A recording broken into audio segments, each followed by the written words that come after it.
Guard, how you doing, man? Hey, good. How are you doing? I'm doing well, man. Glad to have you on here Thanks. Yeah, thanks so much for having me. for sure. So you're coming to me from Melbourne, Australia?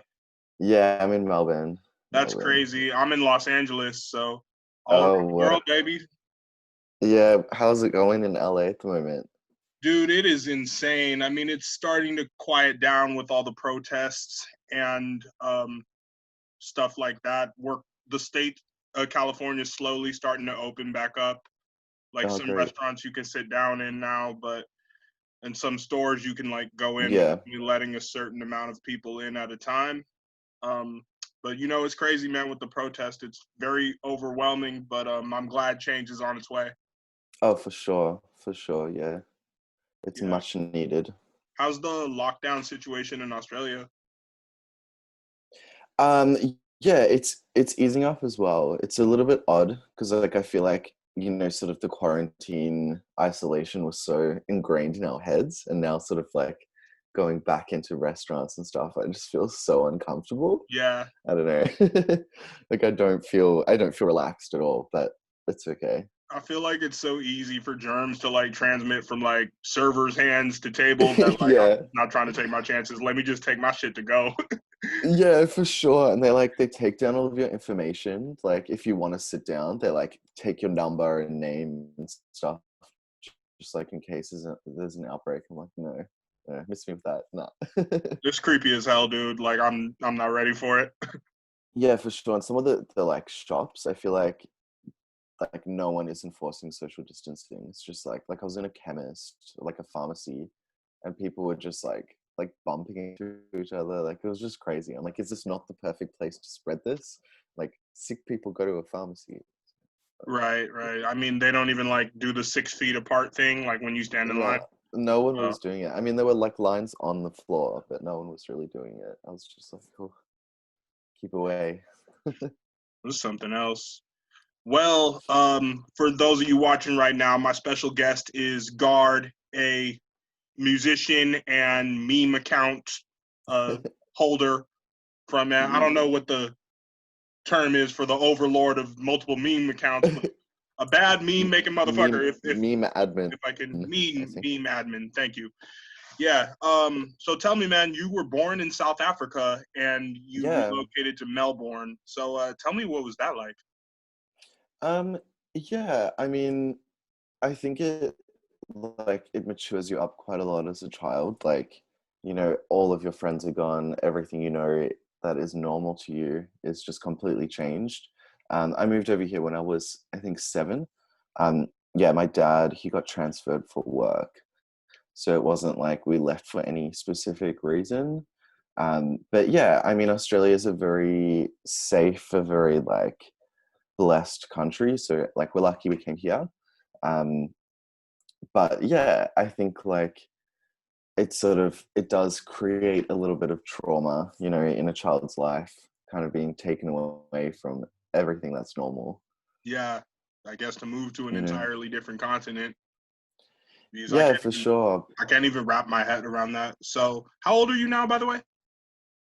I'm 26. For sure. So, around the time you were growing up, you said you left Africa when you were 7. Like, was Yeah. apartheid going on then? No, it had actually ended. So I was born in 93, and that was the year that it was all abolished. Okay. Um, yeah, but I mean, I think there's a lot of infrastructural issues there still. Like it's a beautiful country. I would highly recommend going there. It's so stunning. Cape Town, where I'm from, it's so beautiful. Um, but yeah, I think there are quite a lot of, you know, issues there that stem past the government. It's another country that was built on racism, and the it's time for things to change there as well. It's being run into the ground, Yeah, I understand. but it's a beautiful country, beautiful Yeah. people. I mean, if I ever have the chance to go to any African country, I'd love to go Yeah, yeah, it's so beautiful. for sure. It's just like completely different. Like it's completely different animals, completely different landscape. It's stunning. Yeah. Yeah, weather, culture, all that. So in Australia, like, tell me what it's like growing up, because we're from two completely different parts of the world. So it's just like Yeah. Oh, got so much for curiosity. sure. Yeah. Yeah. I mean, I think like growing up, I guess sheltered in a way, like sort of like Australian suburbia. It's not like real life, I guess.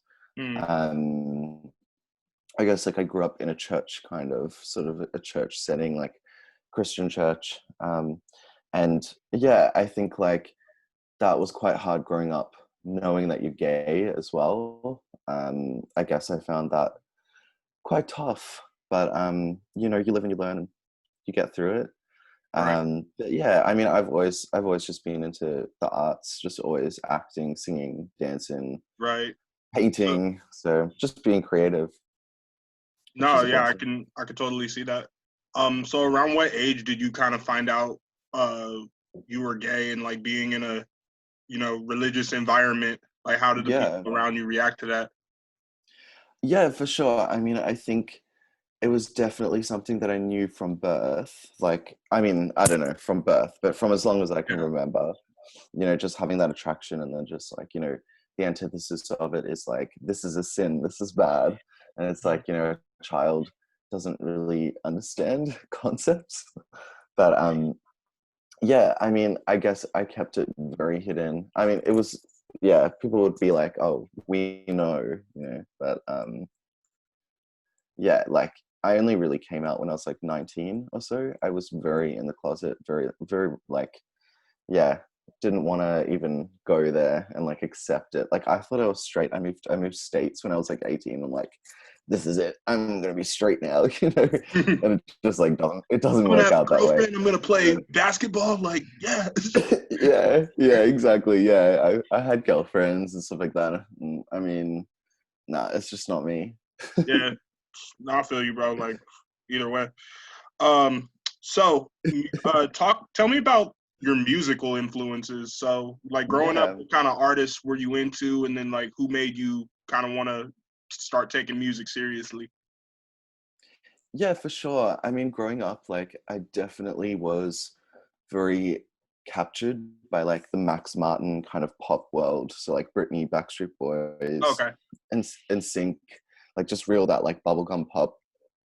And then I guess it just developed over time. Like a lot of rap. I love listening to rap. Like I love Azealia Banks. I reckon Hmm. she's my favorite artist. I just love her artistry so much.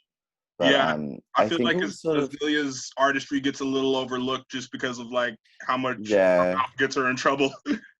yeah, for sure, for sure. But I mean, hey, like I feel like I've genuinely learnt so much from her, just about like you know African American culture and like and what is actually needed there. You know, she's been speaking about this stuff for her whole career, and for me, I feel like you know this white guy from South Africa living in Australia who doesn't really know what struggles are, you know, or Mhm. what real struggles are. Like she presents things in a way that are it's just completely left center. But if you actually listen to what she's saying, she's speaking so much truth, and she's been doing it her whole career, you know. And Right. now it's like it's very interesting that the rest of culture is sort of matching like what she's been saying. And I think for her it must be very frustrating, you know, almost like now she's being validated when like in the past, I guess I feel like there've been situations where, you know, things have happened and people have just Yeah. I taken mean, a I step back. remember back in the day when she dropped, what was that tape? Aqua Babe. Yeah, yeah. Yeah, that Fantasy, was fire. fantasy She had a couple mixtape. good songs on that. That shit Then was sick. Yeah, it was funny you said In Sync because today on my morning run, I was listening to Bye Bye Bye and It's yeah, Gonna Be Me. yeah. The crazy thing is, I've written a song with JC from NSYNC. Like I've Really? got a writing credit with him. Yeah, that was the craziest shit ever. I was writing for one of my friends. Her name's Liz. She's crazy. Like she's awesome. You know, she creates this like this world of hyper pop. And I Hmm. was really fortunate to have written some songs with her. Yeah, and we were writing this beat. We were writing to this beat, like this kind of like break beat, kind of like 90s dancey kind of song. And she's like, "Oh, you know who'd be great? JC. We should get him on." I'm like, "What?" And then like the next session, like JC Chazé like walks in. I'm like, Wow. Girl, yeah. Yeah, I was like, what? But it was crazy. Yeah, it was such an awesome session. Like, I think we did two or three sessions. Then we had like a wine night, which was just like crazy. I'm like, I'm having a wine night with JC, but he was really sick. He was really, really Nice. chilled. Now I'm But trying to remember. Was JC the one who did Chip Skylark's voice for Fairly Odd Parents, or was that AJ? what? That's so. Is I, that him? I don't know. I don't know. I'm gonna have to look that up later. So speaking of beats, you do all your own production. So tell me about like how I you got. don't. I actually don't. Oh, you don't I actually don't do my production. like any of Yeah. it? Sorry. Yeah, like what I'll do, I'll start the beats, like I'll find like either I'll find one or like my friends will find one, just like a splice loop, and I'll just write a full song over that. And then I'll take that to producers and like, I mean, at the moment I'm being a bit like quite adaptable. Like previously I would literally be in the studio telling them what to do as much as possible. But at the moment it's more kind of like just recording something, sending it out to a producer, giving some notes and just sort of hoping for the best. But Oh, yeah, I used to produce quite a bit growing up. I would use like FL Studio. I was making like all these like dance beats and stuff, but then I sort of just swapped over to writing. I um see. yeah, I need So have you to always I need been to like performing and going under the name Guard, or like did you have other projects before this under a different name? No, this is definitely my first project. I came up with the name a couple of years ago. My last name's Gardner, so that's Oh, where it okay. came from.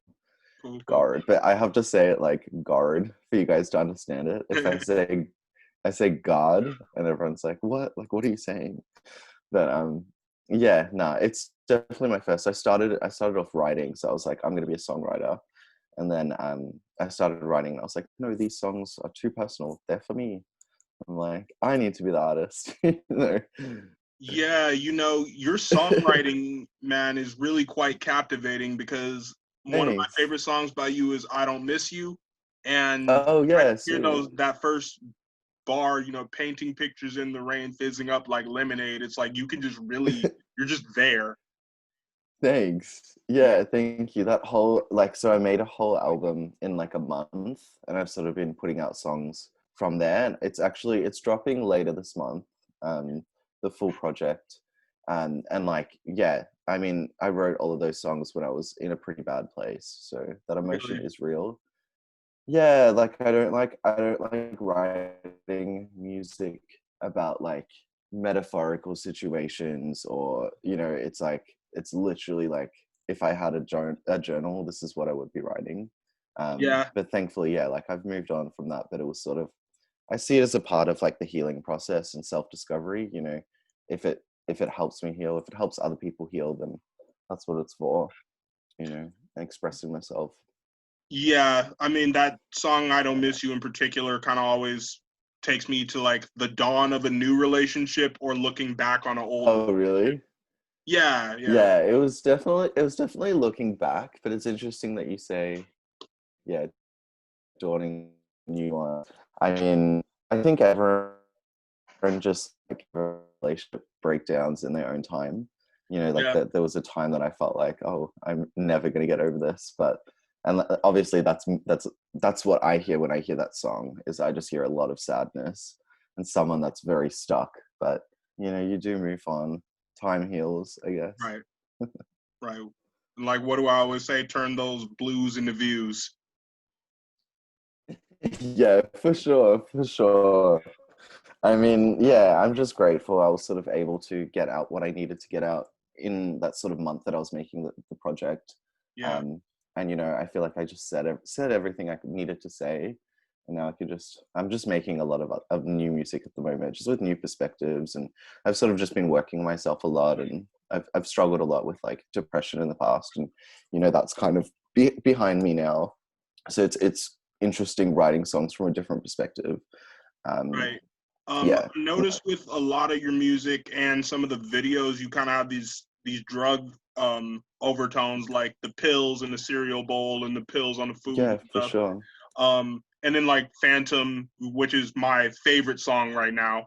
Oh, Um, sweet. Thanks. yeah, with that one, you're talking about being in a relationship with somebody who's, having a drug addiction. So I kind of wanted to know, like, Yeah. have have you gotten in that path and that drug lifestyle, and like, did you get away from it, or is this something you're still like, dealing with?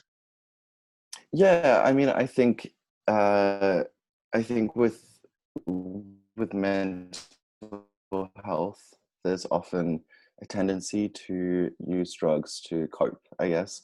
It's a coping mechanism to some people. I feel like some people can do it like socially and just be fine. And there's other people where it's like, you have to be in it every day. Yeah, So I guess like I have had stunts as a stoner in my life, like year-long stunts where it's just been kind of a bit of a pit to get out of. Um, and I think, yeah, I was living in LA for about a year, and it all kind of peaked my mental health there. And it was a great time, but I guess I just wasn't taking care of myself and just drinking way too much, just taking random drugs, yeah, smoking a lot of weed, which isn't bad. But if it's like, if I feel like if you use it to numb something or to like, you can use weed in a way for self-discovery, and I think it's definitely done that for me in the past, and it's opened my mind up to different ideas, but when it becomes that habit, I guess that's when it isn't doing the good things it can be doing. um yeah, for sure. I don't know. yeah. I No, guess, yeah, no, yes and I no. totally agree I've with been you, in it. especially on weed. I mean, I've been like a part-time pothead for the I past. mean, you live in LA. Yeah, It exactly, comes with dog. it. So it comes with it. It's part of the culture out here. But I mean, Yeah. the hard stuff. I mean, to each his own. As long as it's addicting, bro. And like LA is a city that can chew you up and spit you out, as you already know.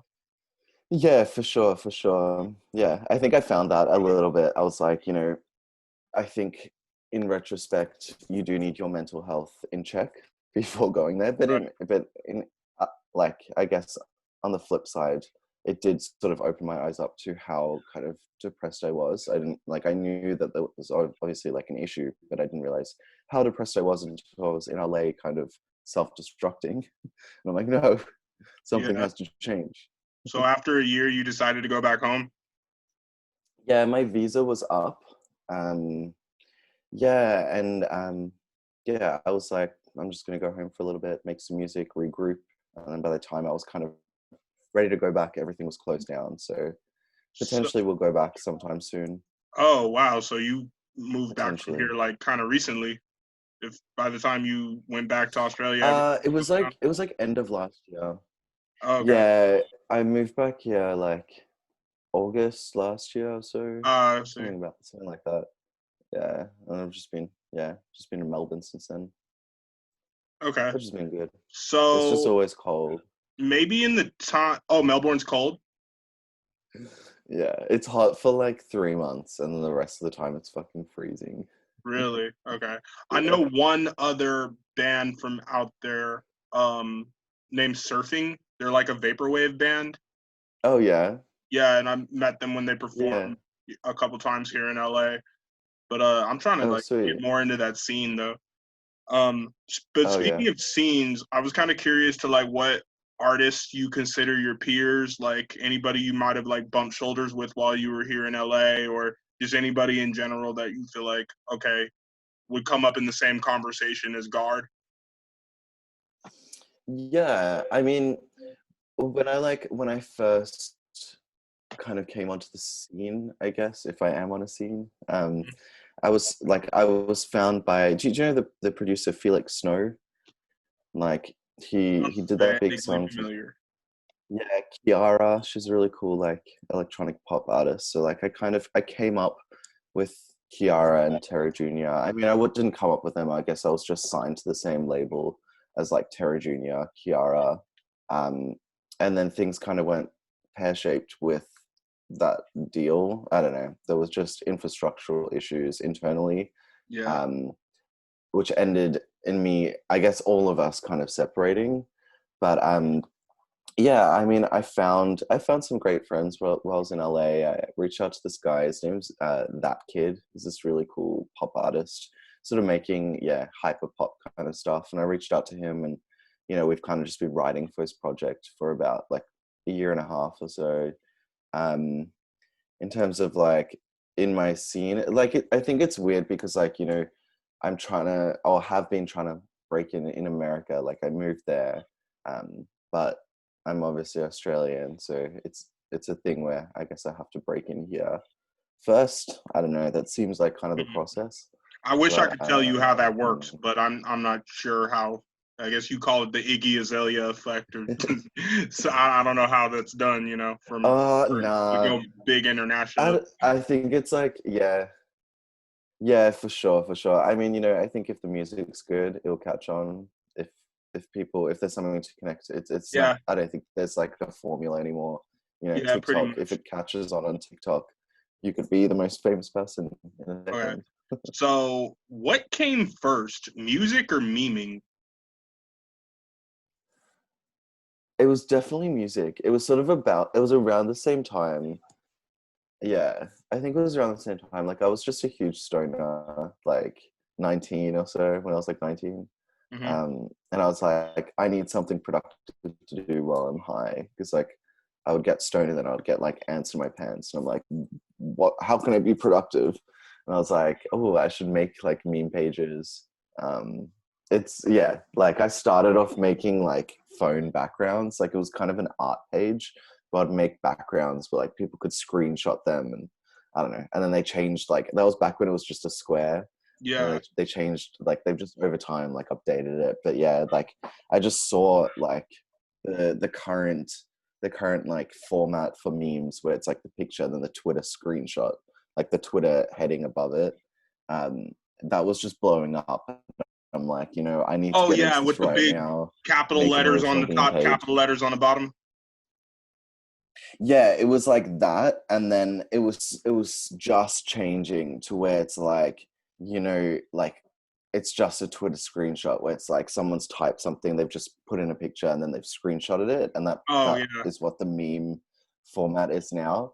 And it was like when that big chunky text was like phasing out to this new one, I was like, this is gonna happen now. Like I'll just see all of these like original meme pages blowing up. So I Right. started doing that, like, and now I mean my pages got deleted, which is Yeah, the I most read that. frustrating shit on earth. Yeah, that. But I mean all of the guys I started with, they all like 2 million or so. They all like still blowing up. But what can you do? What can you do? Yeah, such is life. I mean, so with Yeah, for with your sure. meme pages, guard, like, are you the one creating these memes, or like, how do you find them all? Do you just find them scrolling yourself, like Yeah, individually? yeah, for sure. I used to do like, so that's kind of like how I got my start. I was making a lot of original memes, and sort of with like a sexual kind of edge to it. Like it would Hmm. just be something phallic or something that just looked ridiculous. Um, and then yeah, I mean, I think it just over time I just kind of didn't was became a bit less funny. I don't know. Yeah, And I just started relying more on other people's content. It just, I don't know. When your pages are being deleted so many times, I was just like, I can't put that much energy into it. But I feel like the content just finds me. I've got like a couple of friends that send me stuff, and then like yeah, I just go on Instagram, just go on Reddit every now and then, and I just find content that I find funny. I just feel like I know what will connect well. I've just done it for a long time. I know like what will create engagement, but mm. yeah, it's just fun. It's fun, and I like yeah, it's a side hustle. Mm, It's a creative one for yeah, sure. yeah, for sure. Like I feel like I just have to get that energy out some way. Like I don't know. Yeah. It's yeah. I just like putting What out type content of and just like seeing what what happens. type of memes like do you find that people are more drawn to? Well, I mean, what I've always done is like I've got different pages for like different types of humor, I guess. So like my main one, it's called Tinderverse Reality, and it was deleted at like 1.3 Yeah, million, I was which on is there earlier insane. today. And yeah, so that like original page, like that was like just anything kind of sexual, just like, but like obviously no nudity. It was just like if it had kind of like a cheeky sexual edge, I'd post it. And that shit would just, yeah, people would froth over that. Sorry, that's the most Aussie sentence I've ever said. Um,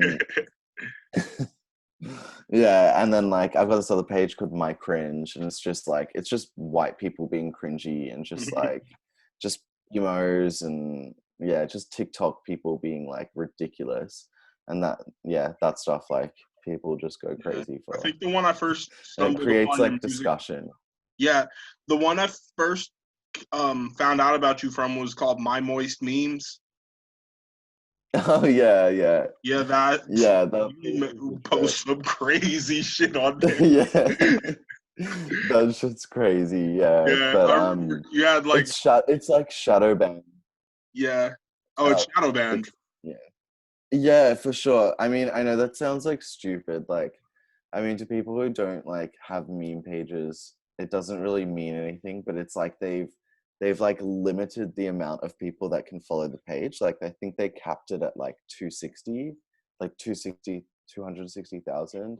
Like Hmm. it will never go above that number. Like it just if it hits that, it starts going like declining. Like if you search for the username, it like will not show up until you like scroll right down to the bottom. It's just there's just like limitations that have been put on it. So it's Okay. never gonna really get bigger. It's just kind of it's fun to post on. But Yeah, man. There's the algorithms behind Instagram are fascinating it's as they ridiculous, are yeah. frustrating.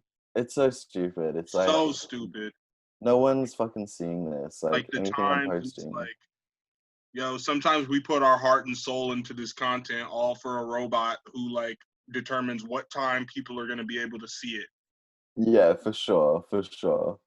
Yeah, and I'm like, that's it's like I like using social media just as like a stream of consciousness. Like it's just posting what I feel like at Mhm. that moment, and it's like whereas like on my personal artist page, it's like, oh no, every post has to do well. Like if I post it at the wrong time, people aren't going to see it. And it's like just kind of takes away the fun of it, or like just the like organic Yeah, the the organic nature of spontaneousness it. of it. Yeah, there's no spontaneity. It's just like, oh, I don't know.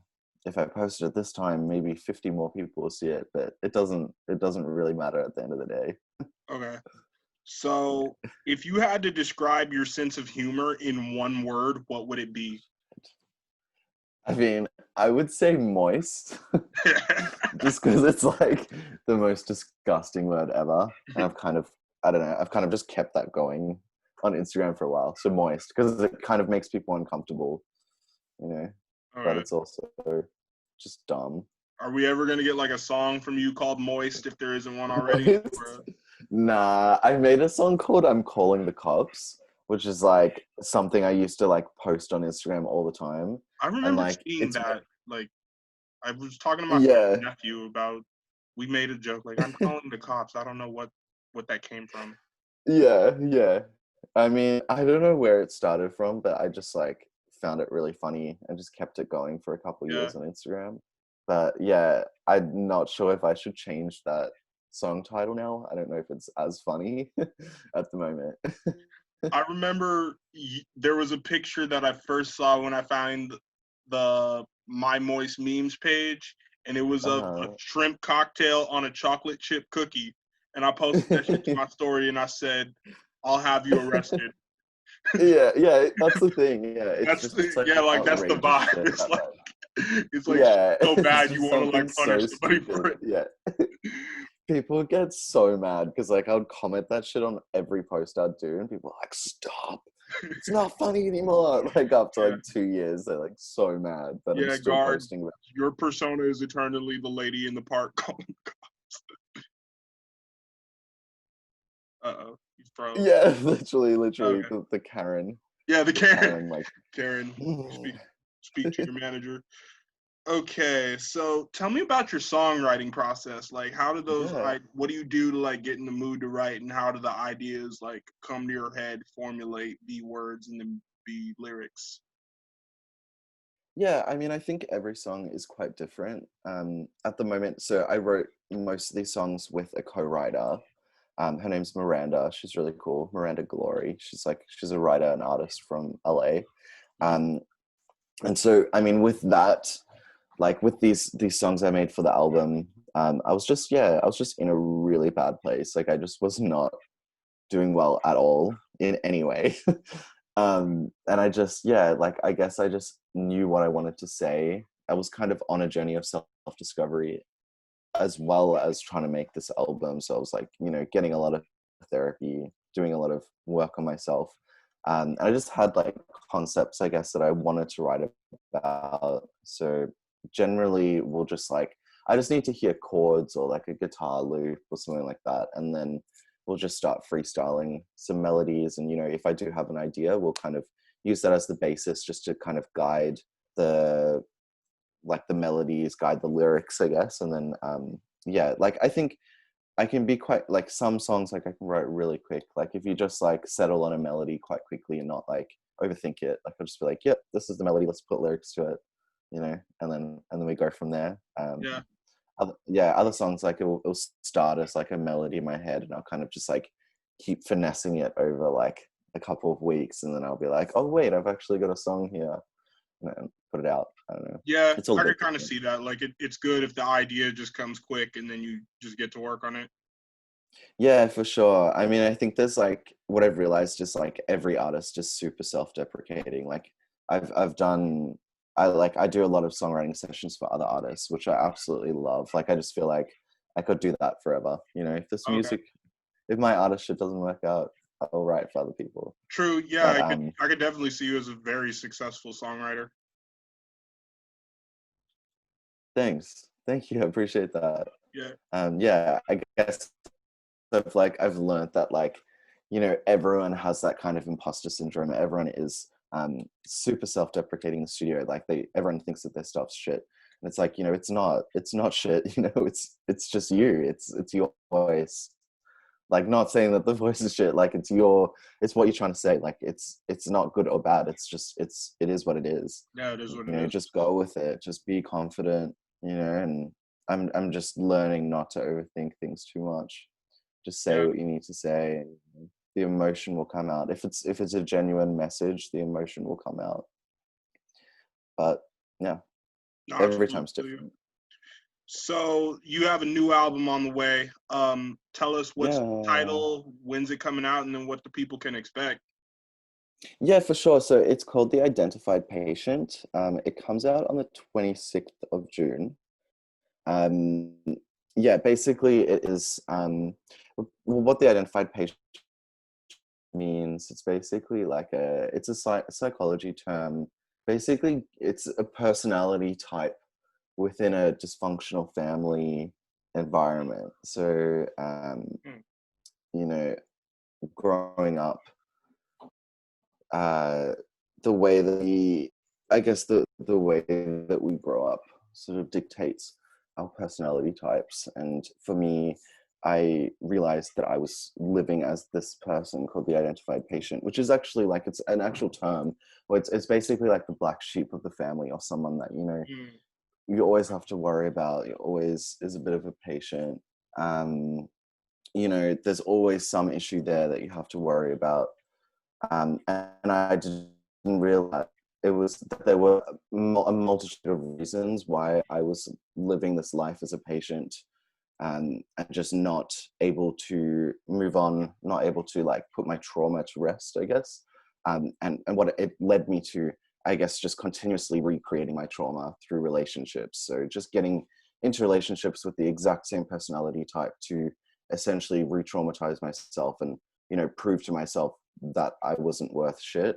And it's like, why am I doing that? Like, why? Like, it's kind of insane that we have these coping mechanisms that are there to just bring us down when, I guess,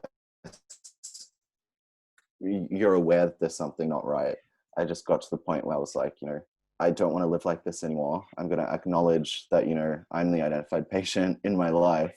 And, I'm going to fucking change my behavior. I'm going to change my thought patterns and, make sure that I don't get into a shitty fucking relationship again where I'm taking responsibility for someone else. Um, yeah, I guess it's just about self-discovery. I mean, there's a lot of the songs on there are already out. I think about 6 of the songs on there are out already. and then the rest of them, yeah, they just sort of, they all within the same world. So I'm very inspired by like The Weeknd, Banks. I love Fleetwood Mac, the XX. I was BCR. listening to listening to a lot of Triple X. How do you say it? Triple X XXX Tentacion. or Triple X. Yeah, I was Triple X. Yeah, I was listening to a lot of him at the time. Like, I guess I was just like, just really depressed, and I was like listening to all his shit, just being like depressed. Right. And, You yeah, brought his up something good. inspired me. Well, The Weeknd is one of my favorite artists as well as Banks, who I loved her album 3 from last year. Yeah, That made my 19 to 2019 list. yeah, And for sure. I kind of get the vibe, like Oh, a great. similar kind of groove when I hear your stuff, and then I go back and hear Oh, her. thank So, you. so yeah, like songs by her like Hawaii or no Yeah. Alaska, and then Propaganda. Yeah, sick. I love Contaminated. I reckon that's like one of my favorites from last year. Oh, I gotta check that out. Contaminated. That song's so sick. Yeah, So yeah, sick. very talented girl right there. Shout out to Banks. Um, Yeah. so are there any artists, particularly like vocalists or producers, that you'd want to like work with or do a song with? Yes, for sure. Like millions and millions of people. I mean, The Weeknd for sure. But let's start somewhere like, I guess, a bit more achievable. There's a lot of producers I'd love to work with. There's yeah, like I love to work with like Dylan Brady. He's Oh really yeah, yeah, cool, yeah. like That'd be real cool. PC kind of producer. I've got a song with this dude Umaru. He's like produced a bit for Charlie XCX. He actually produced I'm Calling the Cops for me. And I'd love to work with him a little bit more. His name's Umaru. You said he produced PC for pop kind of Charlie shit. XCX. Yeah, he did. He's done a couple of songs for her. He did like I Got It, and I think he did Click as well.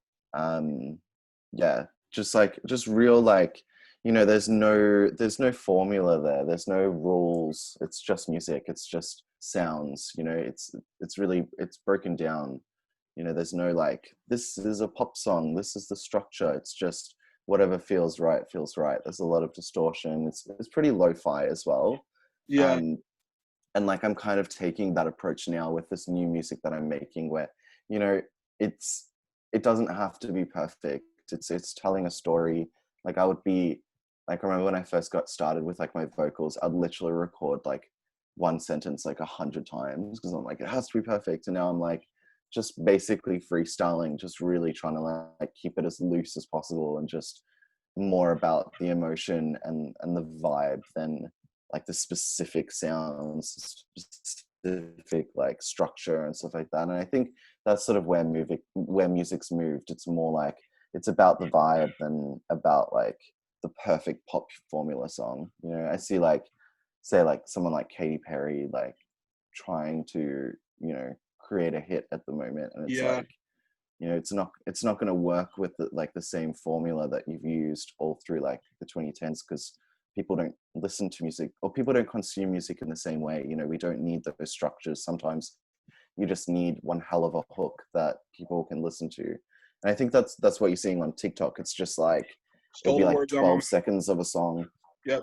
It's like 12 seconds of a song that's just catchy, like the most catchy thing you've ever heard in your life. And that, like, oftentimes if that's extended out to a 3-minute 30 song, it's not going to work. It has to be like 1 minute 45, 2 minutes, a really short song. And it's more impactful than like, I guess kind of the structure that we sort of grew up with, I think, slightly, or No, that I grew I up see with, what I you're guess. saying. I mean, music's always evolving, so the song formula Yeah, for evolves sure. with that. Yeah. What do you think about how like TikToks played a role in like the music industry? I mean, I think it's like, it's good and it's bad. I think any like revenue source for artists is great, and especially something that could really make you blow up, which it does.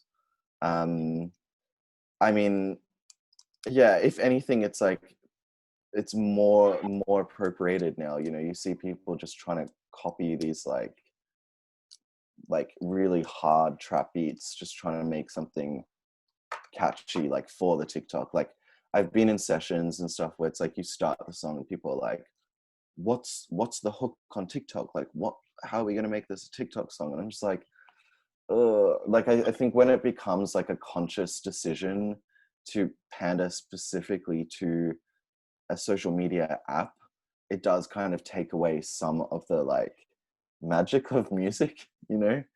It Definitely. takes away the timelessness of the art a little bit. But in saying that, like there's some great songs that have blown up from there. Like there's that New Zealand girl Benny who's like blown up because that's super lonely song, and like her music's great, and you know I probably wouldn't have found out about her if it hadn't have been TikTok.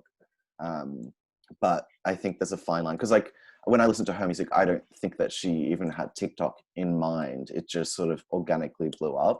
Whereas, you know, when you're listening to something like, even like, what's that big Drake song? His like latest one, Tuesday Right Slide. foot Like slide. that. I mean, I think it's a great song, but I think it was kind of written for TikTok, and it's like, really? Yeah, I mean, I don't know. I feel like that's the first case where I noticed like that was obviously for TikTok, Yeah, yeah.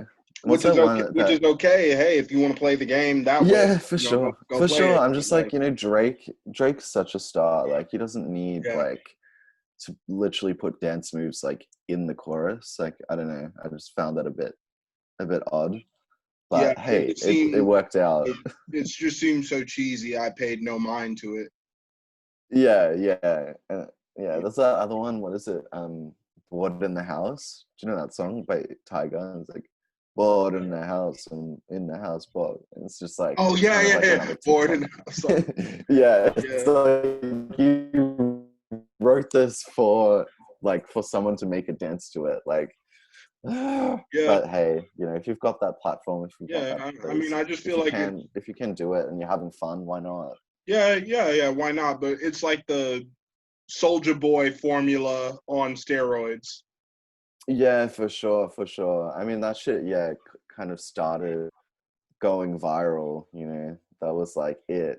That was the pinnacle of viral fame at the Right. time. And now it's like, I mean, I feel like it's that. I guess they do kind of get to that level now at the moment, but it keeps going. You know, once that journey started, it just keeps going. Yeah. Okay. Cool. They go on to like number ones and shit. Did Crank That go number one? I can't remember. I feel like it did. I'm gonna have to look that up too, but I feel like it did. I feel like it did. It's such a like fucking I believe moment that was the in first rap video time. on YouTube to reach 1 million views. Oh shit, yeah, that makes sense. Yeah, Yeah, it was the first like viral dance kind of thing. I right. think, or that I can remember. Maybe I don't know. Jeez, that brings back memories. Like summer before ninth grade. It might have been something else. Yeah. Yeah, Okay. Cool. yeah. I used to like try and copy his beats and shit. I used Oh, to really? like try and make his beats on and like FL Yeah. Studio. I'd like do Like like the beat tutorials and like how for. to make Did you it. make the beat for Phantom? Did I make it? Yeah. No, I actually like I wrote it over like one of Triple X's songs. Like it was one of his songs is called like What Are You So Afraid Of? Or yeah, I think it was What Are You So Afraid Of? It's like one of his like songs from the album Skins, I want to say. Okay. Um it's just like this kind of like it sounds like a voice note and it's just like over this like guitar loop and like I was actually driving through Laurel Canyon and like I had that like just playing really low, you know, like yeah, I don't know, I just wrote it over that and then I Mhm. took that to the studio and I was like, can you make this sort of these chords, you know? And it was just very basic like production, but I think it worked out Okay. really well. Because I really like that snap on there and that bass. Yeah, Especially for like sure. when your voice distorts and you're like bad dreams. It says Yeah. make me, but in my mind I'm always in like knowing who you are. It's like bad dreams, dank memes. Dank memes, yeah, fuck. Yeah, no. It was bad dreams blame me. It was the Yeah. person I was with would like have bad dreams and blame me for their dreams because that's my fault for some reason. So yeah, but I think the song worked out. Yeah, I was just like, because I wrote that chorus, like I wrote the whole chorus when I was driving, and it was like to the session because I was just really like, yeah, I was just like angry and like sad and depressed, and I was like, Really? yeah. But then for some reason, when I'm like angry and depressed, I still write like soft kind of like vocal songs. I don't write like like I don't know. I should try around with some like screaming shit. Yeah, yeah, give it a try for sure. Um, one more thing I wanted to ask you about Yeah. your fashion like influences, because like you have like a lot of dope button-up shirts like with prints on them. So like I was kind of wondering how do you get your fashion taste together? Yeah, for sure. I mean, I've just kind of always dressed like that. I don't know why. I don't know if I'm attention seeking or I don't know. Nah, I just love like big patterns, bright colors, oversized baggy shit. Um, and then like I was living in LA for a while, and like the thrift culture there is just so crazy. Like Buffalo Exchange, that was my Yeah. shit. Like you can just find the craziest shit there. I was just obsessed with thrifting. Like I just kept going. Like I was living in Sherman Oaks, so I was really close to one of Okay. their stores there, and like I just love that shit. And like I feel like, yeah, like when Billie Eilish was sort of blowing up, like that shit really caught my attention. And I was like, yo, I really like the way she's dressing. Like I love all the like bootleg shit. Like I just wear a lot of like bootleg designer stuff. I just think that stuff looks sick. But Mhm. it's kind of like, I guess it's also like everything I'm trying to do is, I guess, kind of a statement on mental health. And it's an extension of the identified patient concept where I guess I'm like the idea of the identified patient is that like within ourselves there are child versions of ourselves that have been stunted by trauma, and Mhm. like until you can go back and put that trauma to rest, you'll sort of, I guess, be stuck in that moment subconsciously. So I guess I'm kind of trying to show like I've been a kid stuck inside like an adult's body for a while. Is Not an anymore. example of the unidentified patient be like you see a family sitting down to dinner? Okay, you got like normal mom, normal dad, normal sister, and then you're like the little. I don't know if you have siblings or like you're the little brother or the older brother, but you see the other kid that's like super goth or like super punk rocker, and like that's the unidentified patient. Potentially, yeah. But it's more like it's like the scapegoat for like the family problem. So it might be like yeah, they might be like obvious, like visually depressed, but it's kind Mm. of like like the family dynamic probably works in a way where like all of the problems are dumped on this child or dumped on this I see. identified person. And it's like, so this person is always in therapy, getting help, on medication, being diagnosed with every condition on earth, but it's like no, they actually traumatized from being blamed problems their whole life. And it's kind of like it's an unspoken kind of rule, where like this person's become a scapegoat. And I found like that sort of continued into my adult life where I'm in relationships and I'm being scapegoated all the time for other people's problems. And I was like, why is this happening to me? Like I don't understand why I keep putting myself in situations where I'm doing wrong, except for not really standing up for myself. And it took a lot of like soul searching to realize that, wow, like this shit has stemmed from, as a child, I guess I took on a lot of other people's shit and let it affect me. But, it's not actually my problem. It's just a label, a title that was given to me subconsciously. I don't know. I feel like I'm like leading you on a wild goose chase of thoughts. Yeah. Nah, dude, it's all good. Not, yeah, I get it, and like I'm looking forward to hearing you grow through this pain and grow, like learn more about Thanks. yourself and put out this music so I can, hear what's going on then and be like, it's just interesting how like two of my favorite songs by you say are like you wrote when you were really depressed, but every time I put them on, Yeah. like in such a good mood, like just in my car, Yeah. just running. Yeah. I mean, I feel like that's what makes art really special, is that like, it is so subjective, and it has a meaning to me where I listen to that and I'm like, oh shit, I was in a really bad place. But it doesn't always come across that way, you know. Right. If all I want is just to, you know, help people heal, you know, people who are potentially going through like a bad relationship where they are not respecting themselves, potentially will get some help, Oh, get some let me ask you healing. this. One of your biggest songs is Pineapple Crush. Like, what was it about Yeah. the soda that made you want to do that song? Oh, I was actually writing it more about like Pineapple Kush, like Uh, the weed strain, or Pineapple Express, that's some good shit. Yeah, something Pineapple. like that. Yeah, it was actually, I guess it was sort of the same. I was struggling with the same kind of shit back then as well, like kind of using weed to cope.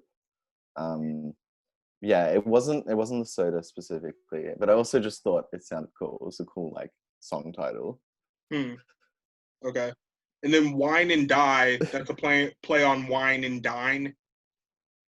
Yeah, for sure. Yeah, for sure. Like, yeah, it's yeah, I guess it's sort of that.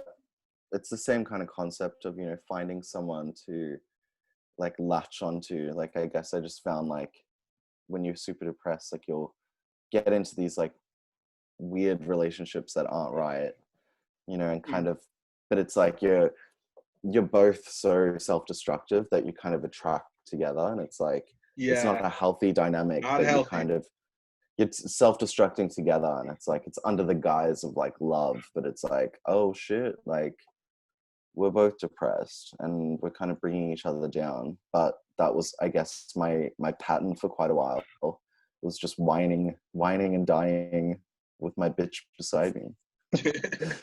It was different people. Life. But So that sounds life like life you're on some changes. practically like male Lana Del Rey shit.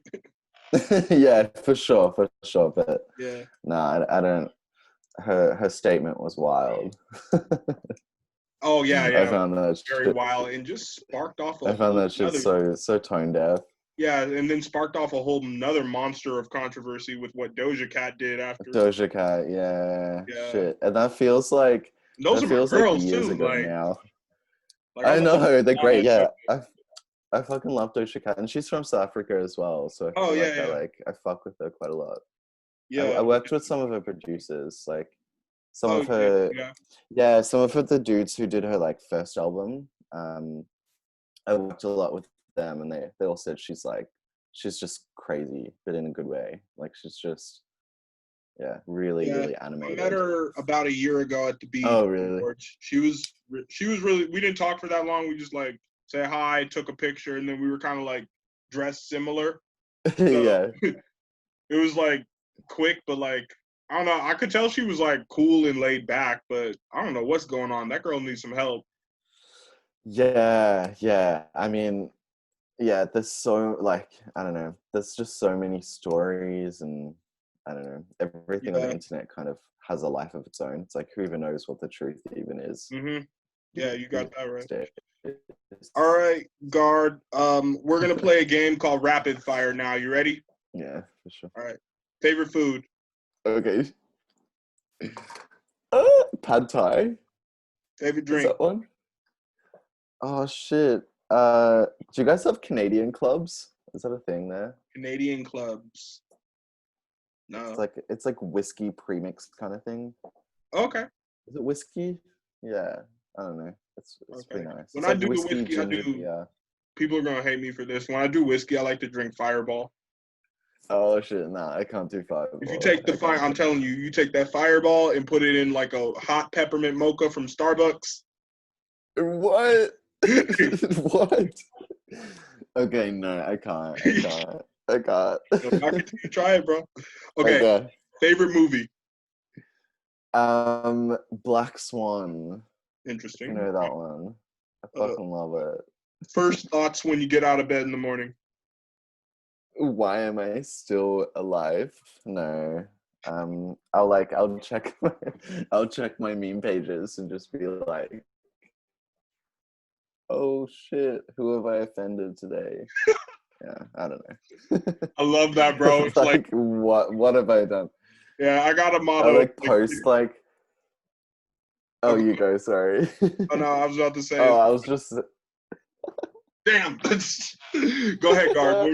You're the guy. Nah, nah, I was gonna say like I usually post like crazy shit just before I go to bed, like because Yeah, I'm on private now at the moment on my yeah, I pages, saw and that. like if you like post shit that like gets a lot of engagement, it just naturally like draws a lot of followers. Like people just want to see what people are like talking about on your page, and like I'll just wake up and like sometimes like if I posted something that's like caught a lot of attention, it'll just be like out of control amount of followers and like I'm just like so many people angry and like DMing me. And I'm like, fuck, what Uh, have I done? what's the best concert you've ever been to? Shit, I've been to so many. Um, I mean, okay, my favorites have been Azealia Banks, and I have been 3 times front row. So Okay. Have you met her? I'm very gay, but no, I've never met her. I would die. I would die. No, I would die if I did. But like, I don't know. I just like respect her so much. I feel like if I met her, like she wouldn't get like she wouldn't like me, and then I don't know. I don't know. I'm just like Yeah. I respect her too much. Have you met her? Have you No, talked to her? no, No. I've never even been around her. Oh yeah. Yeah, No. I've been I around don't know. Iggy Azalea the same day at the BET Oh Awards yeah. last year, but Oh yeah. What was she like? I didn't talk to her. I just saw her from across the way, but I could tell she's just a diva. Like she Oh had like really? her she had a costume on, she had an entourage, and like people were yelling for her to take pictures, and then she was just like, "I'm going to little tables and doing interviews." Really? Yeah, Yeah. The crazy shit is like she's from like literally the middle of nowhere. Like if you've been to like she's from Mullumbimby in Australia, which is like it's basically like a hippie commune.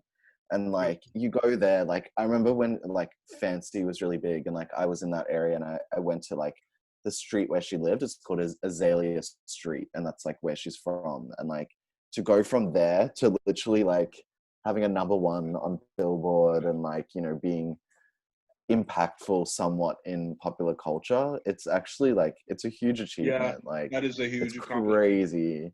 It's crazy. Like it's just this little like I don't even know if people have Facebook there. Like I don't know. Nah, they Like would. They would. It's just like a sticks. little. I mean, it's not sticks. It's just like it's like a like stoner community. Like Oh, that's just what it's that area is known for. It's just like weed and like shrooms and you know, it's just yeah. So you go out there when you want to get your psychedelics. no, no, I don't. It's a bit far. I used Okay. to like live sort of up there, but yeah, it's just known for that kind of yeah. You like I don't know. It's just that vibe. It's just a lot of stoners and hippies and yeah, Okay. nothing commercial at all. I feel you. Hot or cold? Oh, like what do I like? Yeah. I mean, I like being cold when it's hot. Like I love like ACs and like you know fans and shit. All right. If you were stuck on an island and you could only bring 3 albums with you, what would you bring? 3 albums, fuck. I mean, for sure, like is it Banks for a really expensive taste and probably and fantasy as well, like her mixtape. I love that shit so much. And then maybe like a Fleetwood Mac like greatest hits or something, Yeah. just to like tide me over. Or Yeah. Red Hot Stevie Chili Nicks had some Peppers, heat maybe. too. Like, there's Huh? a lot of great Fleetwood Mac songs. Yeah, shit. Yeah, their stuff is so timeless, and it like it still sounds current to me. Like it still sounds like it doesn't sound dated at all. You know, it could. It's still pretty relevant, like the sound. Yeah. No, especially like I need to bump some Rihanna and you could go your own way and Yeah, yeah, yeah. yeah. You could Um, go Xbox, PlayStation, or Nintendo? PlayStation, but I'm a PlayStation 2 guy. Yeah. So Like that was, I like the like old shit. I'm pointing to it like you What? see it, but that's not my closet. The palm tree? Yeah, Oh, right. Yeah. No, I like all the old like WWE PlayStation 2 shit. Like yeah. I kind of had like WWF shitty SmackDown. graphics. Just bring it. Yeah, yeah. I think I've got Here Comes the Pain or something like that. I don't know. It's pretty Oh, sick. I okay. used to love all like I loved like WWE around that time. So that whole like the WWE era gaming. That's you. That's what you're on. Yeah, yeah. I don't really play much else. Like I don't like have a new Xbox or PlayStation or anything. I just like if I do play, I'll play PlayStation 2. I love Sick. the Okay. graphics. Like I just love it.